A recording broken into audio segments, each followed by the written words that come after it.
Welcome to Recovered1440.com, the Cabin Fever Sessions, episode 1. My name's Bobby and I'm a fucking addict. How many times have I said that after denying it to myself for many, many years? Freedom at last.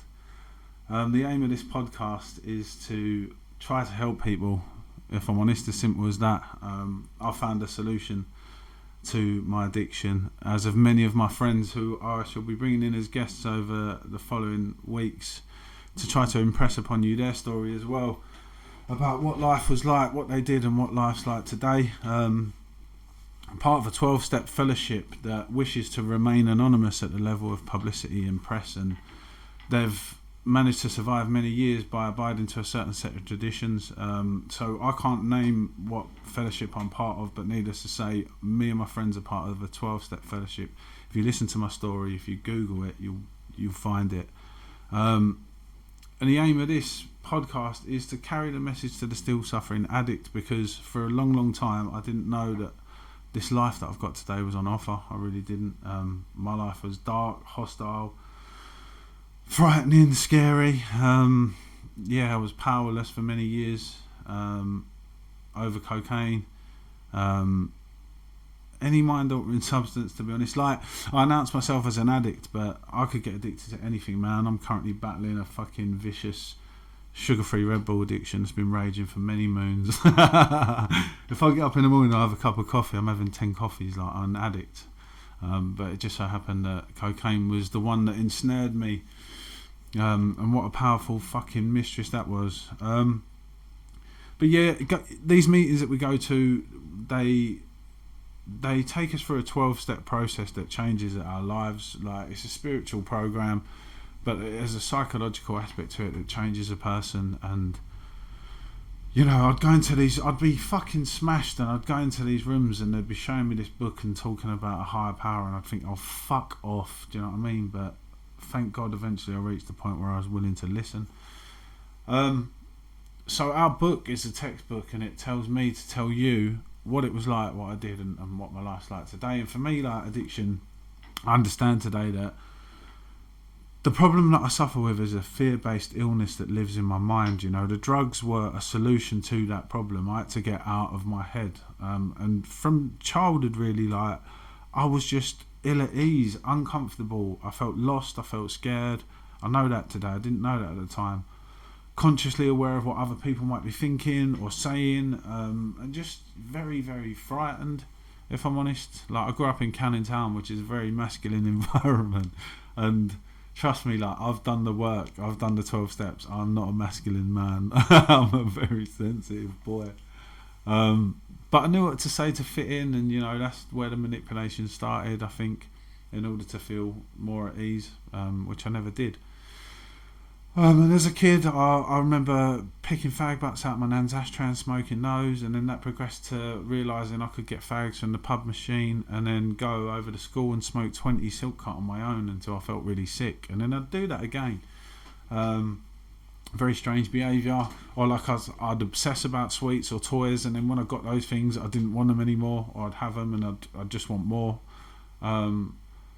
Trainers, the latest trainers I like to have, or I'd rent games from the video shop and they'd be calling me a month later or leaving messages on the answer machine like, can you bring that game back? Like, no, I haven't completed it. Just completely self-absorbed in my own little world. Fruit machines, I got addicted to fruit machines. That was another one. As a kid, I bought an engineer's book out of Loaded magazine that taught me loads of tips and tricks on fruit machines. No kid would obsess over those things. Or it'd be football one week, cricket the next, karate the next. It was just always more. And I understand today that that's a spiritual malady. That's a hole in my soul that I've been trying to fill with clothes, women, fucking drugs, music, everything I've been doing to try to fill this hole in my soul. I understand that today. I didn't understand that at the time. And my first sense of ease and comfort was smoking I was going to say a weed joint. It wasn't weed, it was puff back then. And feeling, a sense of ease and comfort until, like, I'm an addict, right? If I have one, I can't stop. So that day, I think I greened out. And I remember going home, spewing up all over the carpet, falling asleep, my stepdad coming in, me pretending just to have spewed, and him going, "Oh, if you've had something, we're going to have to get your stomach pumped." And I was like, "No, I fucking haven't had anything." Like, don't threaten a kid with having their stomach pumped. They don't know what that is. So yeah, but going back to it, I went back to it after that. That's a sort of traumatic thing to happen, like, but that's what an addict does, it goes back. And cocaine was just flooded in the East End in them days, like the pub was just awash with it, and if your mates weren't doing it, they were selling it, or your dad's mates would be doing it, it was just ridiculous. And I used to look at them around the pub and think, you sad bastards. I was 18 when I had my first line, and I always liken it to the same experience. I was all meek and mild, and I went into the toilet like Clark Kent, and I had that line, and I came out like Superman. Bang! Right. Now I've found a way to successfully live my life, Thought I'd found this superpower. And slowly developed what was to be just the thing in my life that outlasted everything else. It was a cruel fucking mistress. No one sets out to become an addict, but I understand what I suffer with today, that I'm allergic to drinking drugs. Like, I couldn't hear that in the meetings. I couldn't understand that I'm allergic to drinking drugs. Like, I have an abnormal reaction to a substance. And my sponsor this time, he explained it like, if you ate a strawberry, Bob, and your eyeball popped out, you wouldn't eat strawberries. That's an allergic reaction. But what happens inside of me is an internal reaction where once I've won, I just can't fucking stop. I'll go for days until I run out of money, collapse, or just can find no other way to carry on. I functioned for a long time. Functioned, inverted commas, but what started off as a weekend thing just crept in slowly. And over time, it outlasted people, places, jobs, opportunities.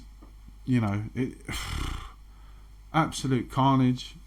20 years of chaos and carnage. Like, I'll give you one example of powerlessness. I was seeing a girl, and she went out, and I was working from home in her flat in Rayleigh, and I decided I was only going to go and get a half, because it was only going to ever be a half, and I fucking drove like a maniac from Rayleigh to Wickford, and on the way I hit an oil slick, and I crashed this BMW, and it went over and over and over, and honestly, like, time slowed down. I thought I was dead, and I had a pair of flip-flops on, no seatbelt. God knows how, well, God does know how I survived. But I couldn't work out why I couldn't get out of the car once it had come to a stop, and it was because the car was on its side, and I literally jumped out of the top of the car onto the floor into shards of glass, picked up my phone, rung the dealer and said, "Yeah, mate, I'm here.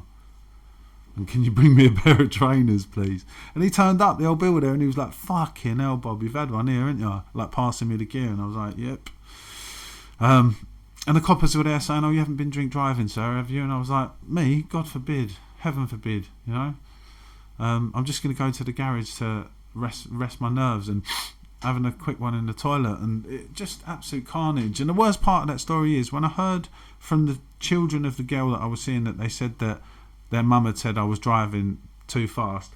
I lost my shit with her. How dare you say those things? I was going to get shopping to cook us a nice meal. Just absolute bollocks. Lies that I believed. And that was just one instance in a litany of just absolute chaos. And my using, it got to the point I was 38 years old in my mum's box room again, pissing in bottles, smoking fags out of the window like a creature of the night, getting to 4 a.m, running out, not being able to cope with that, so nicking her bank card, sneaking out the back, jumping over the back fence, running to the ATM to meet this geezer. Please be there. He was never fucking there. Running back over the back fence to put her credit card back, trying my hardest not to make a sound, even though, "Mum, I love you," I could let a foghorn off in her face and she wouldn't wake up.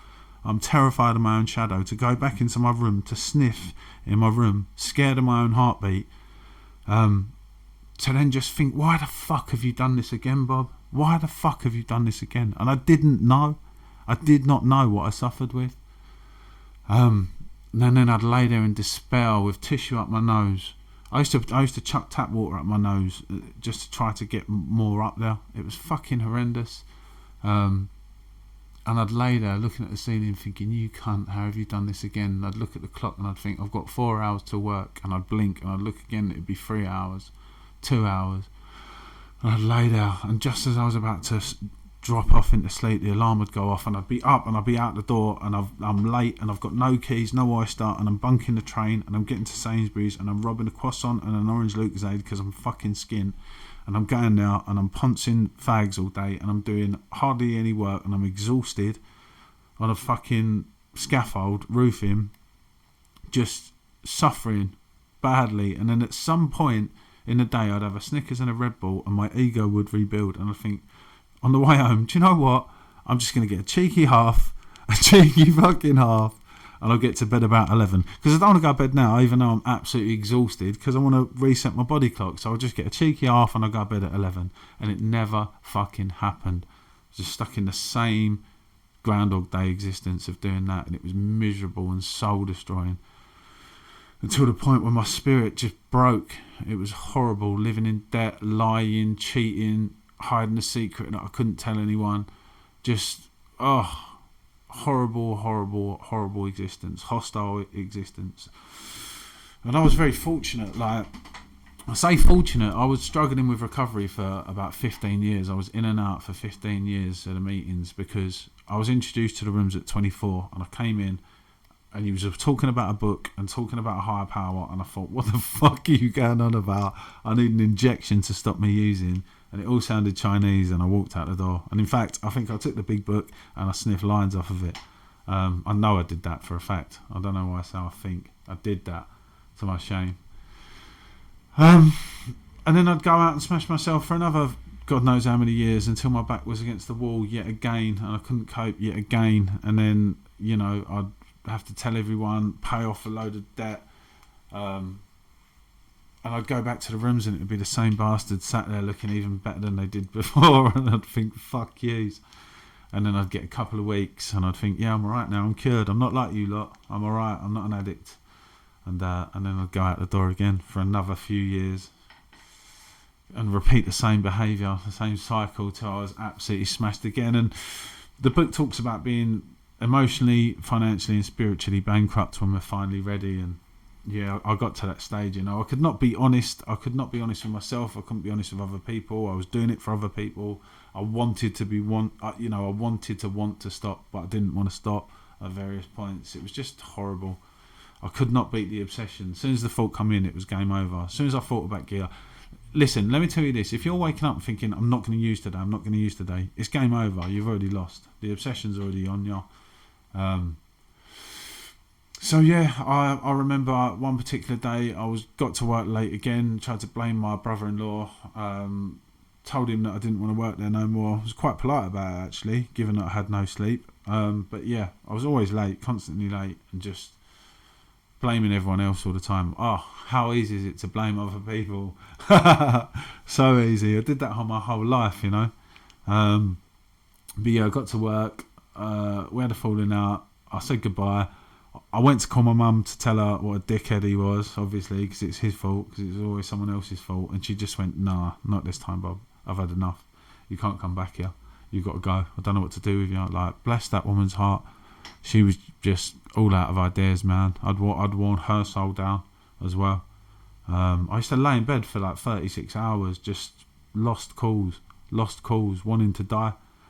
Bad times, man, bad times. But, as they say, it's darkest before the dawn. But anyway, rung her up, she didn't want to know, so I had to leave the house, and I'd always had that safety net, and this time I was at the homeless persons unit, and they didn't give a fuck, and I'm facing the prospect of going to a hostel and sleeping in a room with other men that could potentially, you know, rob me or do whatever. No joy there. Sorry, we're shut, but I'm going to be homeless. Yeah, we don't care. looking at Christian charities. There was no answer. So I had 160 quid left, and I went and got a room at the Railway in Hornchurch, Essex, big ups, for just the most heinous night. I resented it because it cost me 80 quid, and I had 80 quid left for gear, and that was just not going to touch the sides. And I just did that bit of gear, laid there all night, absolutely hating myself. Once again, tissue up my nose, suicidal. Didn't want to live, but you know, I didn't. I've got children, so that, like, checking out was never an option. But I just didn't know how to live. I just didn't envisage a life without cocaine in it. Like, I just resigned myself to being an addict. I remember thinking, like, oh, one day when I get married, how am I going to, like, have dinner at my wedding when I'm going to be on it? Like, Bob, whoa, man, you're not even in a relationship and you're worried about that. Like, that's how far gone I was in terms of accepting what my life was going to be like. I just couldn't imagine a life without gear. How little did I know, you know? But yeah, so laid there all night, just completely hating myself, not understanding how I'd done it again. And I resolved that when the time was right and it was late enough in the morning, I'd ring my mum and I'd beg her to take me home, and I was done. I'd had enough. I was done. So I rung her up. I said as much, and she said relentingly, yeah, you can come home. And I picked up that fucking day. And the guy said something to me. That's how powerless I was. I picked up that day. Where had my resolve been? It just went. As soon as the thought come in, I was gone. I was powerless. And he said something to me that day that just made me snap internally. He turned up, and I was expecting him to tick me 1, and he gave me 2. And my eyes lit up, and he said to me, I know what you need. I'm your fucking doctor. And I just crumbled as a man, as a human being. I just crumbled. I couldn't do it anymore. No, like, mass hysteria, no mass carnage. Just that little comment just was enough to just bring my walls down internally, and I'd had enough. I still done those 2 tickets though, because I'm a fucking addict. But after that, I rang someone in the rooms, and he'd seen me come in and out, you know. He'd seen me not work a program. He'd seen me only put half measures in and get no results. And he said to me, this time, Bob, this time, are you willing to go to any lengths? And I said yes, and I embarked on this 12-step journey, and my life since is just changed beyond all comprehension, you know. Our book talks about a psychic change, and I didn't know what that meant, and I do today. I understand that to mean my experience of life was that it was a dark, hostile, horrible, scary place, and that's not my experience today. I love life. It's beautiful, it's vibrant, it's colourful. I'm lucky to be here. It's fulfilling, it's satisfying. I've got peace of mind. I'm extremely lucky. So this journey that I went on, it changed me. It changes anyone that goes on it. It's available to anyone. Like, if you're willing to be honest and thorough and open-minded. And so I embarked on a journey with this man, which led me to, like, building trust with another human being for the first time probably in my life, trusting this man with my secrets. Like, step 4 for us is, I won't take you through the steps, because if you do manage to get to recovery, or you do manage to find the meetings, I want you to have your own journey. But needless to say, step 4 is that we've done a fearless and searching moral inventory of ourselves. And I had a good look at all the resentments. I didn't even know what that word meant, resentment. I was full of resentment. I was full of anger at the world. I hated the world. I hated myself. And part of this process is to list down everyone that you're resentful with, the reason why, what the cause is, how that affects you, and then more importantly, your part in it, what part you played in it, and what you could have done better. And you know, hats off to anyone that goes through that process honestly and thoroughly, because I realised that the problem wasn't everyone else. The problem was me. Like, I'm fucking insecure, jealous, irrational, control freak, frightened, scared, worried, just a whole realm of character defects. And more importantly, that I'd placed myself in a position to be hurt so many times that it was my doing. You know, if the world needs to change, I'm fucked, but if I need to change, I've got half a chance. And went through this beautiful process with this man where I'd be listing my character defects, and I'd say to him, yeah, I think I've been a little bit insecure there and a little bit jealous. And he'd say, yeah, Bob, do you think you've been a bit arrogant? And I'd say, oh, yep, been a bit arrogant as well.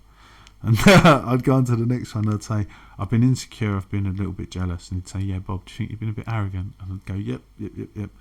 And what happened was I came away with a list of character defects where now, if something is not right in my day, I can look at myself and say, right, what's going on, Bob? Are you feeling jealous? Yes. What's the opposite of being jealous? Are you being selfish, Bob? What's the opposite of being selfish? I've got these tools to know that if it's me off kilter, it's my problem, then I've got the tools to deal with it. That's one aspect of this program. But I came away from that experience because I'd been through step 4 before, but I hadn't ever been honest. I'd never talked about my childhood trauma or the sexual trauma or the homosexual stuff I'd done in the madness out of curiosity. I'd never, that stuff was coming with me to the grave, and little did I know that stuff was taking me to the grave. All the shameful things I'd done, I had to share these with another person, and I did that, and I came home from that experience a changed man. Like, I'd come home and my mum would say, are you done this time, Bob? And I'd say, oh, never say never.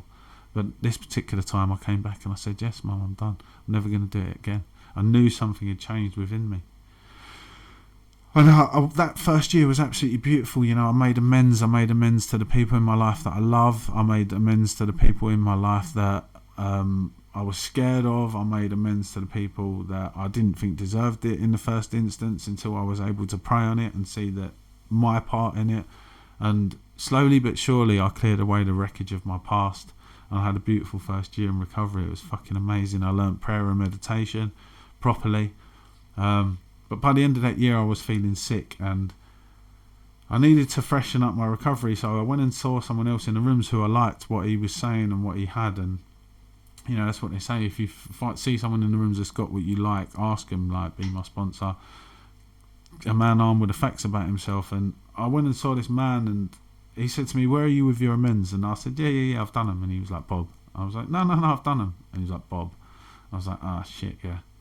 There was one particular amends, I'd go around thinking I was the Dalai Lama and I'd think about this person and I'd think, oh, fuck you, man. And I couldn't see my part in it. And this chap asked me to check this out, pray for the willingness to see my part in it.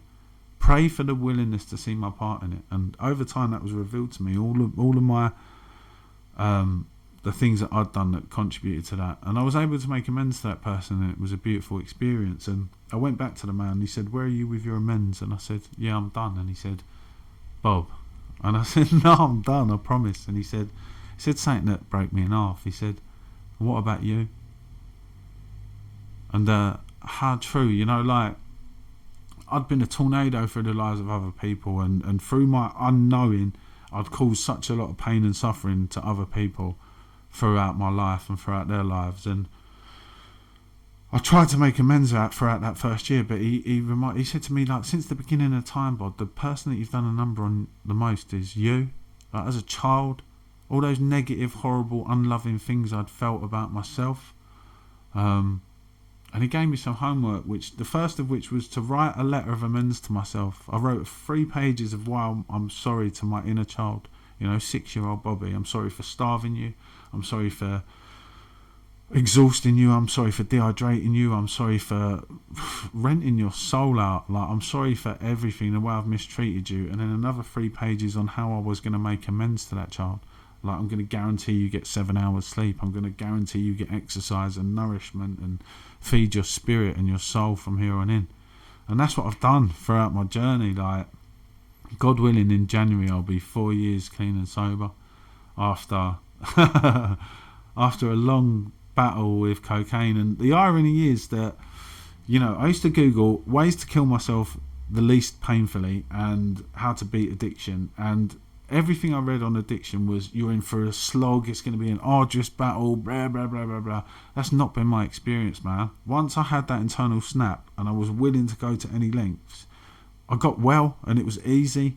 I just surrendered to the flow. That's what I understand being spiritual to be today. I have to let go of control every single day. Ultimately, the 12-step program is a way to remove all the blockages in your past that's prevented you from having a spiritual experience. And I've had numerous spiritual experiences. In our program, there is a spiritual component, which means you need to develop a faith and a belief in a higher power, and that's personal to you.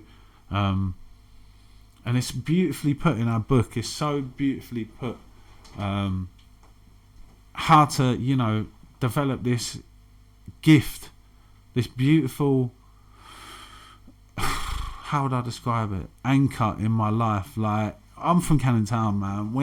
I used to come into the meetings, you'd talk to me about God, and I'd think, fuck off.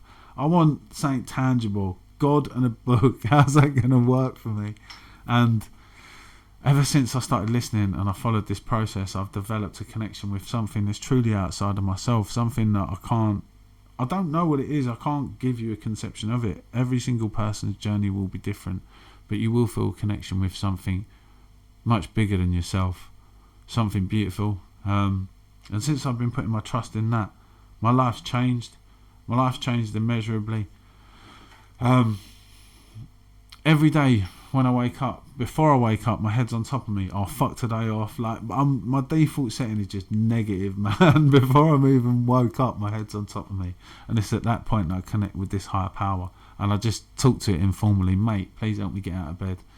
And I get up and I put the kettle on and I come over to this desk and I start writing a gratitude list. And by the time I've written 5 things, I can start smiling. And by the time I've written 10 things, I can actually feel grateful. And I read that list back and I underline each time I use the word grateful. And it's been a huge gift. It changes the way that my mind's set up for the day. And then I have a look at my phone and I've probably got 30 messages from other addicts, who, words of encouragement, positive quotes, positivity, their gratitude list, 5 things they're grateful not to do anymore. And by reading that stuff, it just sets me on a higher plane, a higher frequency. And then I do a little bit of prayer. And then I do some meditation and I centre myself before I start my day. And like, my days used to be so hectic, man. Like I said before, the alarm would go off and I'd jump up and I'm out the door like a fucking lunatic. And my days are not like that today. Like, I've got more than enough time. I get up early. I make sure I centre myself. I'm never in a rush.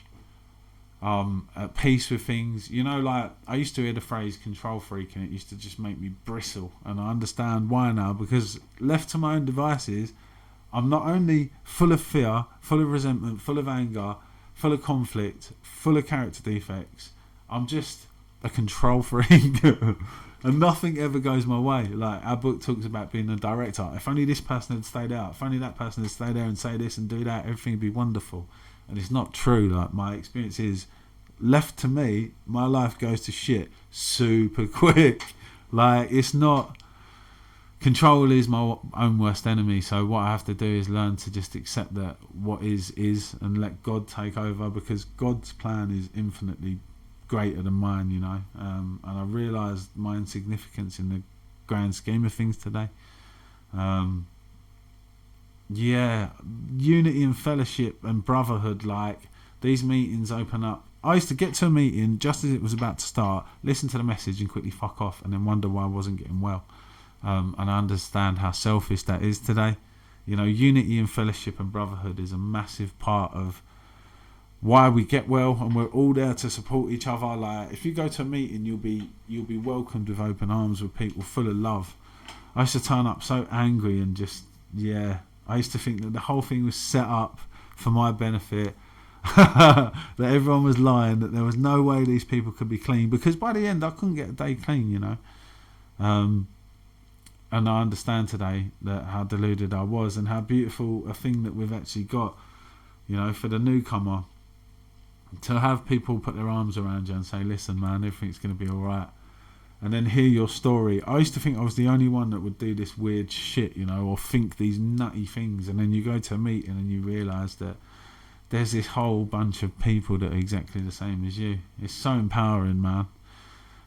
Today I've got friends around me that I trust with my life, who know that I can be trusted. I'm reliable. I never miss a day's work. I'm at university studying for a degree at the grand old age of 41.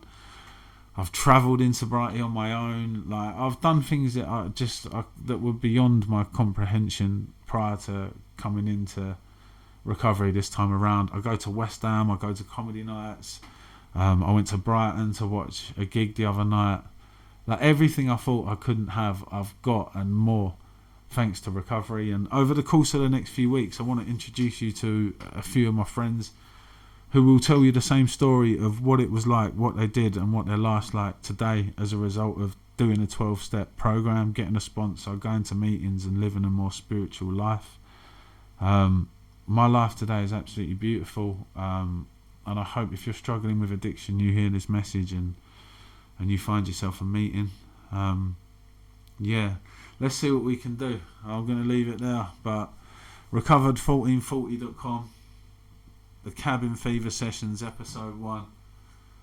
Over and out. God bless. We may refer to the source by different names: God, a higher power, the Holy Spirit, or perhaps the cosmos. This source is the entire universe, the unified field, everything that is beyond the perception of the 5 senses.